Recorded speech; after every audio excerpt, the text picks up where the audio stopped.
This is the JHS 424 gain stage. It's an accurate recreation of a Tascam 424 Porta Studios preamp section.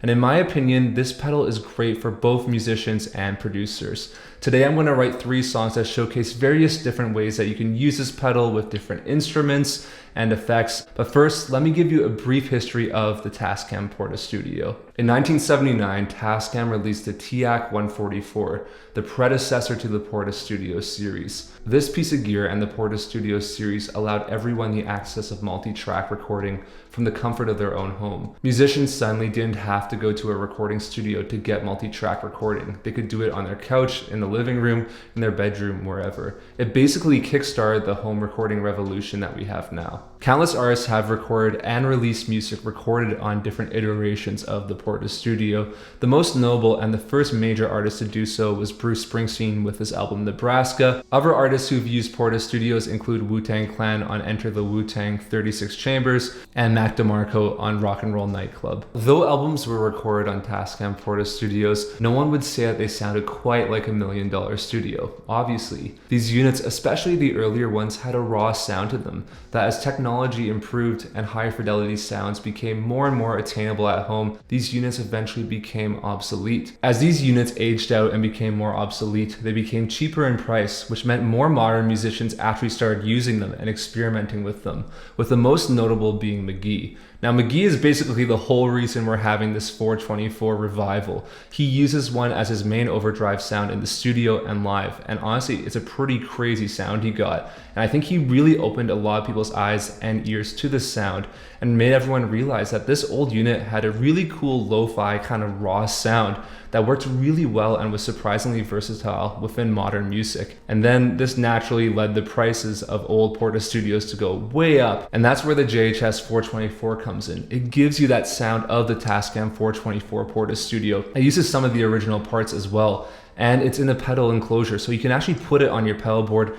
or on your desk and not take up as much space or need to buy an actual original Porta Studio. I think it's great, and you're going to hear in a moment just how good it sounds. Before I show you how I use the JHS 424, I want to quickly thank Sweetwater and JHS for sponsoring today's video. If you'd like to learn more about the JHS 424 or potentially buy it, click the link down below in the description or on the screen here. It's a great way to support the channel. Thanks again to Sweetwater and JHS for sponsoring. Now let's get some sounds. It's time for me to show you how the JHS 424 gain stage sounds. And the best way for me to do that is to show you 3 contrasting mini songs I created using the JHS 424 on pretty much every single instrument except for drums. What I'm going to do is play the song first, and then afterwards I'll discuss how I use the 424 on each track. I'll talk about the effects that I use with it, and then I'll show you how each track sounds in an isolated context. One quick thing I want to mention is that for each of these songs' guitar tones, I'm using the JHS 424 as essentially a DI and a preamp. I'm not running it in front of an actual amp.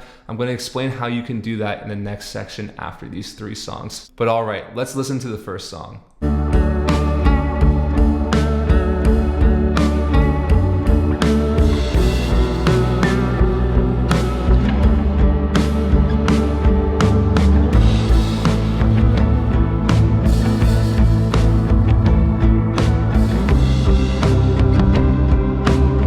When I was writing this song, my idea was to use as little gain as possible with the 424. I'm pretty much using it as just a clean preamp going into effects. The one track that does use a fair amount of gain is the acoustic guitar sound.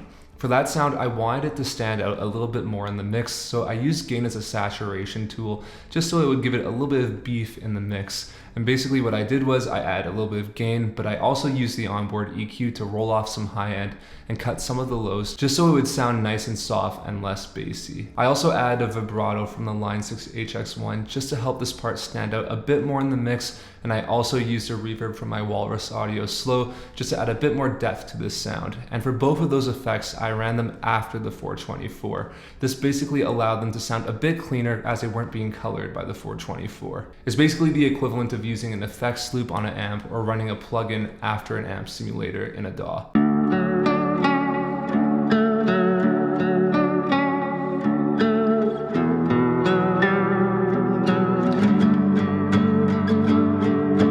With the lap steel sound, I ran into the 424 with little gain because I wanted it to sound pretty clean, and then I ran into my Boss Space Echo, and then back into the Walrus Audio Slow, just to create a really big atmospheric sound.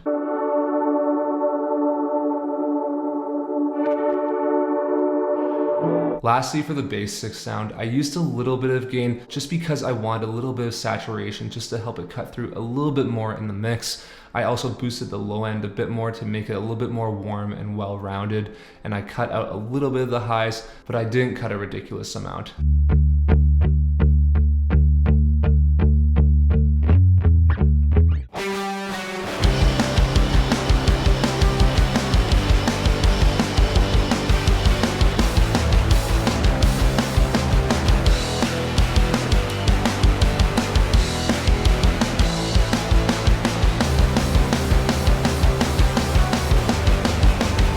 When I was writing this song, I wanted to do the exact opposite of what I just did with the previous song. I wanted to use the 424 with a lot of gain. My reference for the sound of this song was Husker Du's New Day Rising, which I would lovingly describe as an assault on the ears, which is exactly what I was hoping to go for with this song. The song features a total of 6 different guitar tracks with fairly similar settings on the 424. The lead guitar part was played with my Telecaster, and I was running directly into the 424 with no other effects. I'm using a fair amount of gain on the 424, but it's not a crazy amount.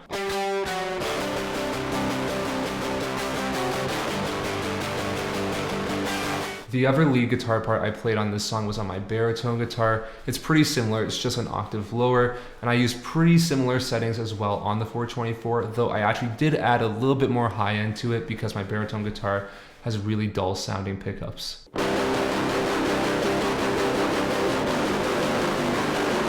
Lastly, I recorded 2 tracks of rhythm guitar with my Stratocaster, and this is where I changed my approach slightly with the sound. So I still used the 424 with the same settings as the Telecaster, but on one track I ran my Greer Lightspeed into the 424, and then on the other track I ran my Nosferatu into the 424.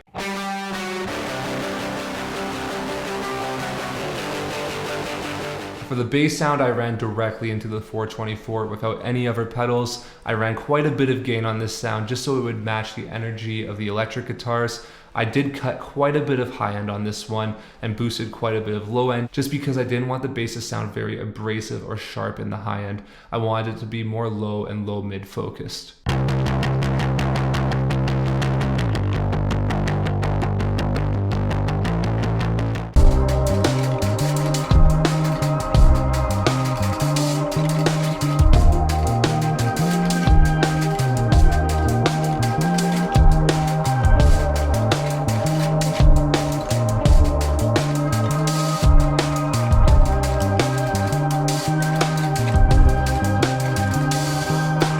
For this song, I wanted to see how well the 424 could handle lots of effects. I wanted to try and capture something that was reminiscent of like the Mars Volta when they do more ambient or soundscapey kind of stuff. The foundation for this song centers around 2 different tracks that I recorded on an old cheap Casio keyboard. One of them is a piano sound and the other is a synth sound. For both of these sounds, I'm running them directly into the 424 with quite a bit of gain, just so they don't even sound like a keyboard essentially. For both sounds, I ran into my Walrus Audio M1 to use a vibrato sound, and then I ran into my Line 6 HX1 for an old digital delay sound, and then I ran into my Boss Space Echo, and then my Walrus Audio Slow.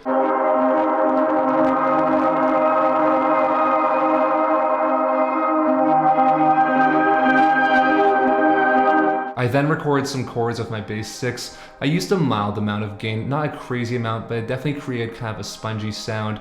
And then I ran into my vibrato pedal and then into my Space Echo.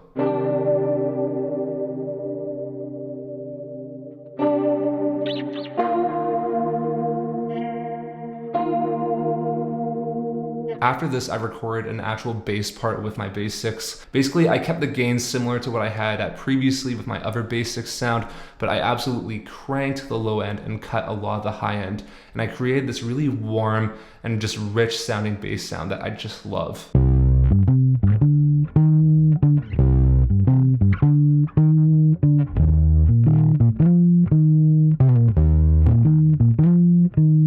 The last guitar track on this is a wah guitar part. I basically took my wah, ran it into my Boss Space Echo, and then into my 424. This resulted in a fairly saturated guitar part that really helped it cut through in the mix nicely.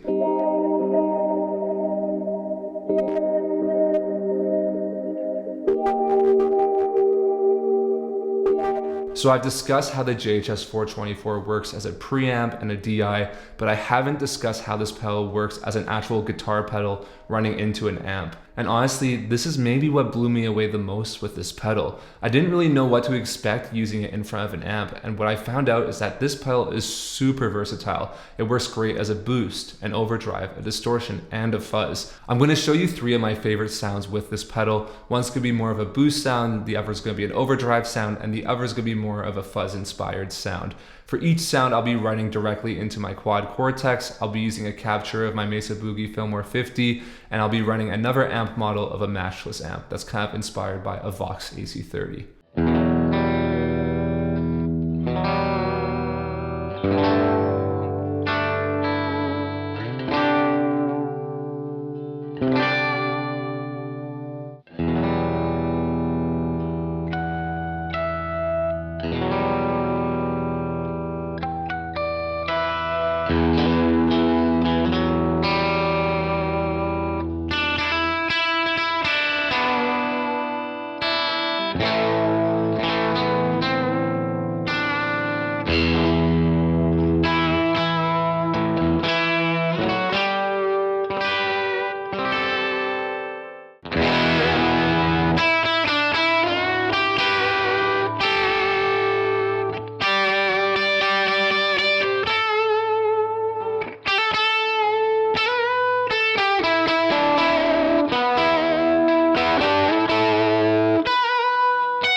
Whenever I think about the Tascam Porta Studio revival, I laugh thinking about all the guitarists who tried to actively avoid this sound for so long, and now how many of us are trying to achieve this sound and get the sound that they were avoiding. It's kind of a cool reflection of how gear goes in and out of favor over time. Personally, I think JHS killed it with this release. I was super excited when this pedal was first announced, and having spent a lot of time with it, it's really great, and I'm super excited to keep it a part of my recording setup and record lots more songs with it. The one feature I wish this pedal had, and I hope a version 2 has it if they ever make it, is an XLR in, so you can actually record vocals going directly into this unit. But now I want to hear from you. Have you ever used an actual Tascam Porta Studio? Did you love it? Did you hate it? Do you still use it? Did you throw it away? Let me know in the comments down below and let's have a discussion. Thanks again to Sweetwater and JHS for sponsoring today's video. If you enjoyed how this pedal sounds and are in the market for a new piece of gear, click on the link down below in the description or on the screen to head to Sweetwater's website.